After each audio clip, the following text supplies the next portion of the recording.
রাস্তাঘাটে যৌন নিপীড়ন হয় এবং হয়রানি হয় এই ব্যাপারে প্রতিকার নিশ্চিত করার জন্য পুলিশের পক্ষ থেকে স্বরাষ্ট্র মন্ত্রণালয়ের পক্ষ থেকে দ্রুত একটা আলাদা হটলাইন প্রদান করা হবে। ধর্ষণ ও নির্যাতনের অভিযোগ জানাতে একটি হটলাইন খুলছে স্বরাষ্ট্র মন্ত্রণালয়।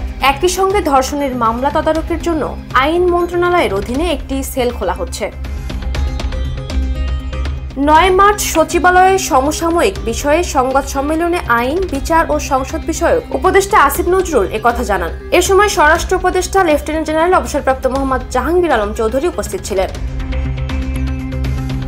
আইন উপদেষ্টা বলেন, রাস্তাঘাটে যে যৌন নিপীড়ন ও হয়রানি হয় এই ব্যাপারে প্রতিকার নিশ্চিত করতে স্বরাষ্ট্র মন্ত্রণালয় ও পুলিশের পক্ষ থেকে দ্রুত একটি আলাদা হটলাইন দেওয়া হবে। আগামী 24 ঘন্টার মধ্যে এটি জানিয়ে দেওয়া হবে। এটি হবে টোল ফ্রি।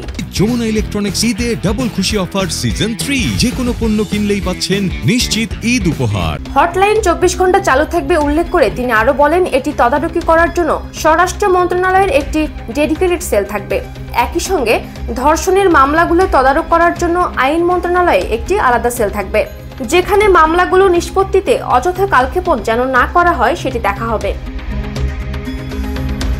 বাংলাদেশে এখন নারীর প্রতি যে সহিংসতা হচ্ছে এটি কোনোভাবেই মেনে নেওয়া হবে না জানিয়ে আইন উপদেষ্টা বলেন, এই সরকারের পুরো প্রশাসন এসব মামলায় সুবিচার নিশ্চিত ও সব ধরনের যৌন হয়রানি বন্ধের প্রশাসনিক ব্যবস্থা গ্রহণের ক্ষেত্রে বদ্ধপরিকর। এ সময় দিনাজপুরের শিশু ধর্ষণ মামলায় যাবজ্জীবন কারাদণ্ডপ্রাপ্ত আসামি সাইফুল ইসলামের জামিন আপিল বিভাগে বাতিল হয়েছে বলেও জানান তিনি।